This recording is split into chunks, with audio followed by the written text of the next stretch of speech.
We are just a few days removed from the tragedy in the port of Baltimore, the Francis Scott Key Bridge collapsing, killing 6 and injuring 1. And when something like this happens, there are questions that come to mind. How does this happen? Why did the power on that ship reportedly go out? Those are questions we hope to have answered at some point.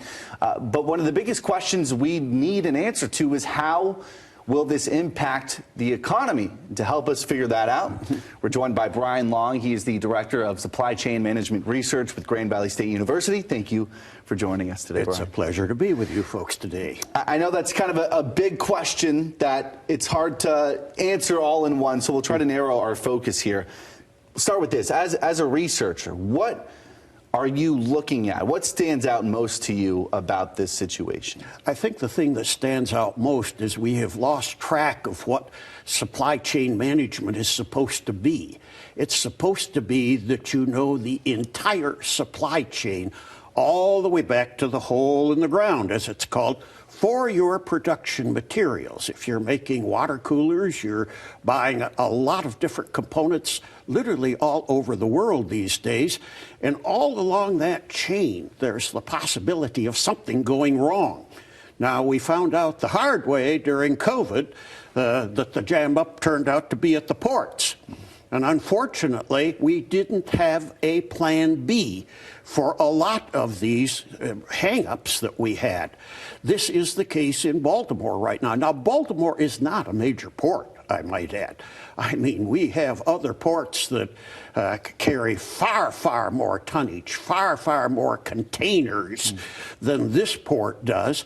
But the supply chain has gotten to be so fragile that when something goes wrong, there isn't necessarily a plan B because it's run so well for so long that we lull ourselves into this feeling that the supply chain will be there always. It's kind of like the electric power. We just assume it'll always be on, but once in a while, we still get stuck with a power outage.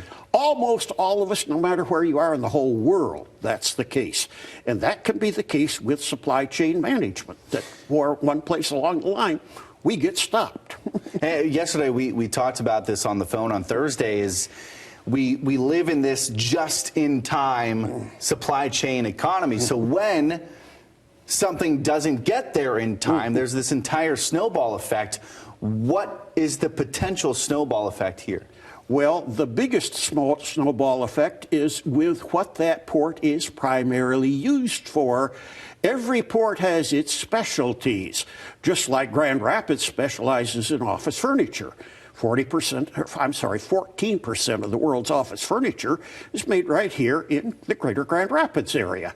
We cluster, and so do the ports cluster in certain things. What they cluster in is automobile import and export at that particular location. So the exporters of automobiles, and we export 2.5 million automobiles per year that are manufactured in the United States out of the country, and about half of them go through that port. Now, the same thing is coming from Europe. Again, these carriers have huge numbers of imported cars that we are shuttling off of these ships.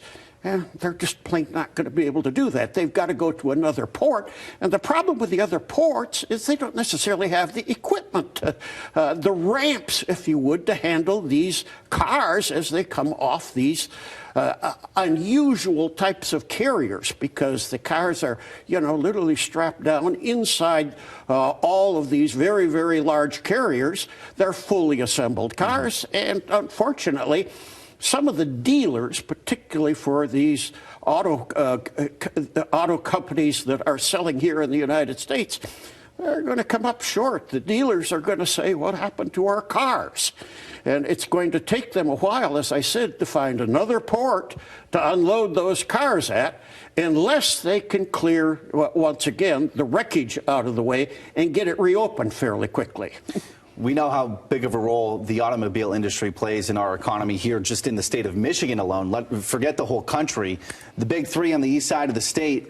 What do the consumers here in Michigan need to know about how this could impact anything, when they go through the car buying process or getting materials for something that might be wrong with their automobile? Is there anything that we might feel here in West Michigan because of this crash? Probably not, unless you were purchasing a foreign automobile. That's the biggest thing that you're going to see with this particular port. As I said, this is a relatively small port in terms of tonnage, in terms of dollar value or whatever.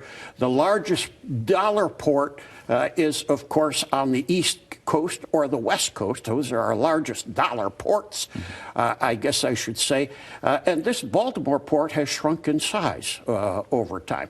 Containerization has, of course, come in to play since 1966, that we started loading stuff in containers and shipping it around. I do not see a major impact, to tell you the truth. I am not aware of any of our local companies that have product that they are importing from South America that happens to be going through that particular port. And again, the number of products that we import through that port is, as I said, relatively limited. Now, the one that I am worried about is tires, automobile tires and rims, because a lot of our tire rims are made in either in Argentina or primarily in Brazil now.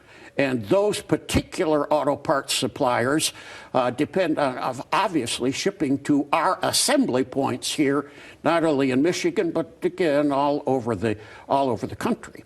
I'm not too worried, though, right now, that many of them are getting hung up in that port. Okay, so a bit of a sigh of relief for people who are worried about how this might impact them as a consumer.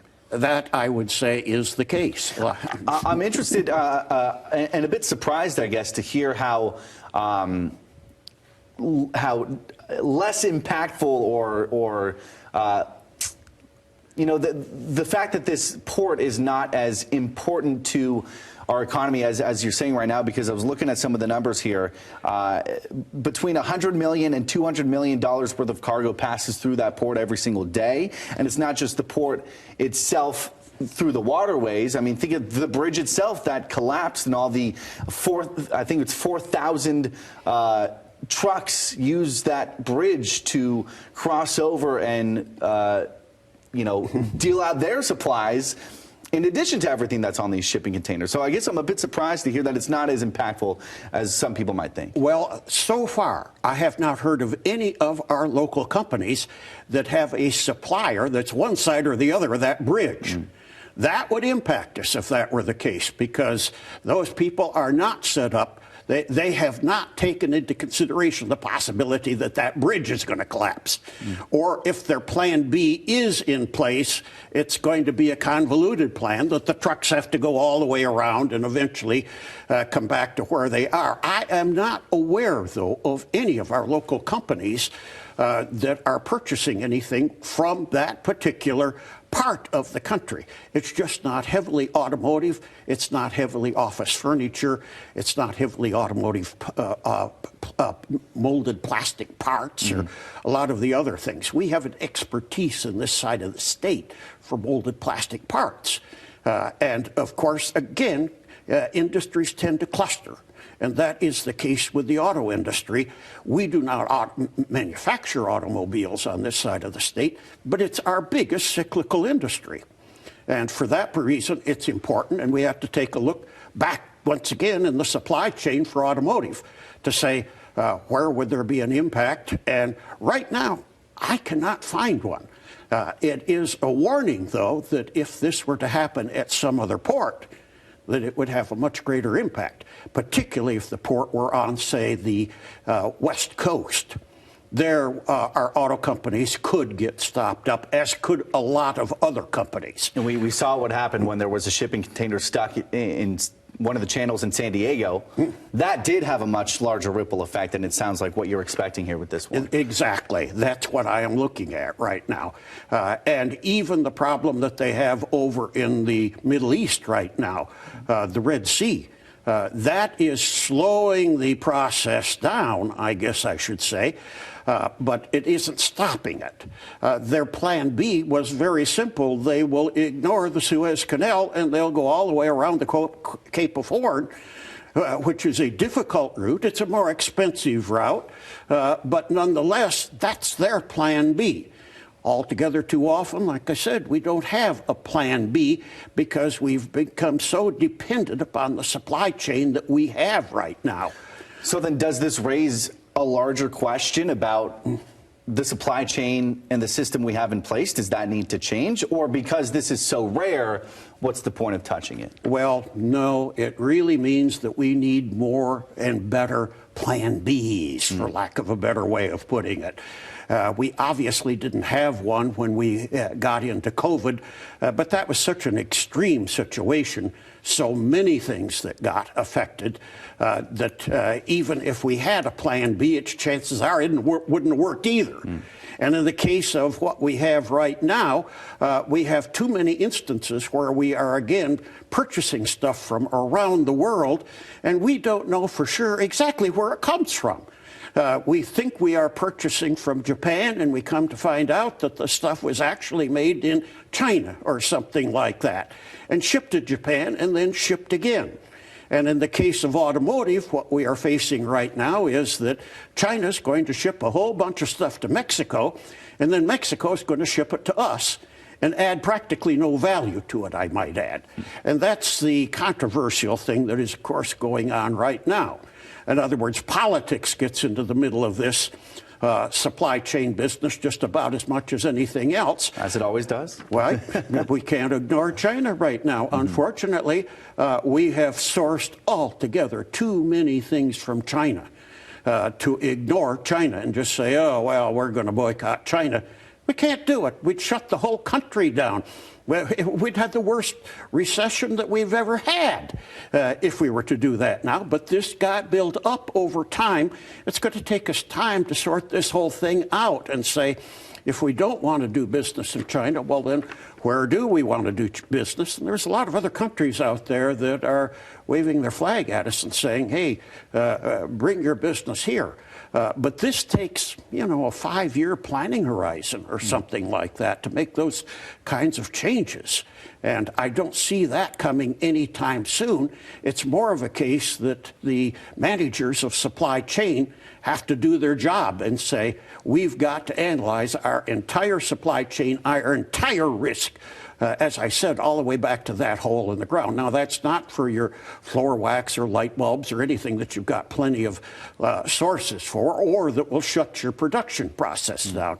But we still have to have that. And as I said, this is where modern supply chain management is going to come in, that I'm going to guess, as we're scrambling right now, a lot of companies are saying, well, we don't ever want that to happen to us again.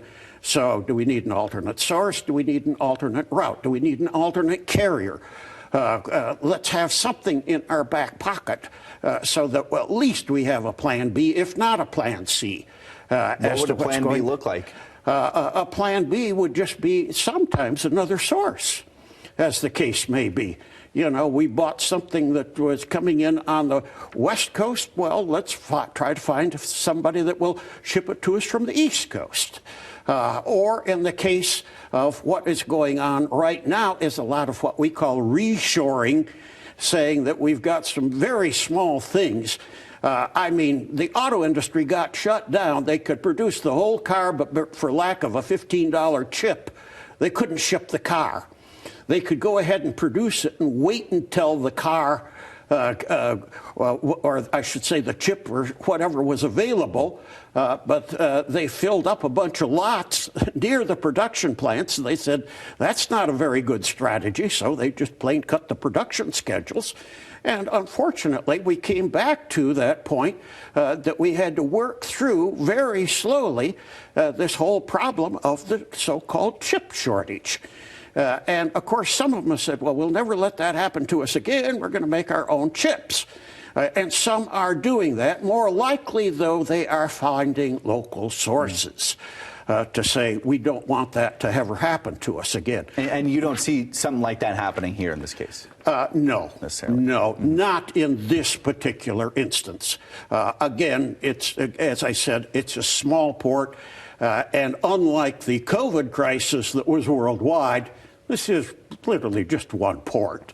And I am hoping that, as I said, they can clear the wreckage from the port so that the port can reopen again. That's the biggest consideration right now. Locally, of course, that bridge, as you pointed out, is an extremely important bridge as far as getting from one side of the whole production process to the other. There was a lot of stuff going over those bridges right there, primarily that bridge. We have the same thing in Michigan. The Ambassador Bridge, there's a huge volume of stuff that goes over that bridge. If that bridge were to go down today, the new bridge that we're going to have isn't built yet. If that bridge were to go down, we would have a catastrophic problem in Michigan. But their alternate plan is, well, we are simply going to have to go around. They're going to have to send the trucks around and not use the Ambassador Bridge. They're going to have to go all the way south, grab a freeway, and come up all the way around. That's their plan B at this point in time. But that kills efficiency, that increases workers' hours. It probably takes away some workers because the bridge isn't there anymore. Yep. So things are going to get here slower. Fewer people are working on it. It can be done, but again, now you need more trucks. And gosh, trucks are in short supply right now. Truck drivers are in short supply. So just to say, well, we'll just get some more trucks. Well, in this economy, where we are right at the moment, that isn't particularly feasible.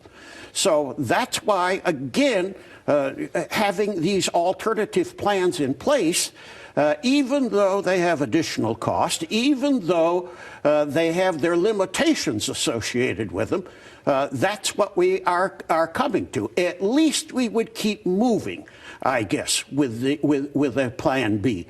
The idea is we don't get completely shut down. And that happened, obviously, during COVID. Yeah, so for people who are out there watching this and hearing the things that you're saying, and they understand what's happening in Baltimore, what, if anything, should they keep in mind as the days continue to move past the original tragedy and we start to see a potential trickle effect from what happened? Well, I think probably the most important thing that I'm watching right at the moment is for them to clear that a bridge that's fallen literally into the river. They have to have specialized equipment just to come in and pick that stuff up. It isn't something you move all that easily, or by the view that I've had of it so far. But that is the first thing that has to happen. And that's going to take some time, too. I mean, there are still workers even on that ship who are told they can't leave. I think they have a 28-day supply of food and water for sustenance, but it just gives you an idea of how long this thing might take. Well, and that's part of the problem, I guess, is the ship itself. We don't understand what went wrong. The biggest thing, and I'm an ex-Navy guy, I don't understand why they didn't drop the anchors. It sounded like that was something they were trying to do, that they were calling for, but never happened. Well, and once again, this is a communication problem with inside the ship itself. You know, emergency procedures and that type of thing. Possibly they didn't have enough training. Possibly they had new people that weren't trained on these kinds of things. We don't know yet, except that this is going to be thoroughly investigated for obvious reasons. Something that simple going wrong could shut down. What if that were to happen again to the Ambassador Bridge? That would shut down a whole bunch of production in Michigan. If that were the case. Fortunately, Baltimore is far enough away from us right here that it isn't impacting us that much. But it's a warning to us of what we need to do. Well, hopefully the Ambassador Bridge, that hypothetical you're putting out there, is just a hypothetical forever, and we never have to worry about it. But Brian Long from Grand Valley State University, Director of Supply Chain Research Management, thank you so much once again for joining us. Appreciate it. Been a pleasure.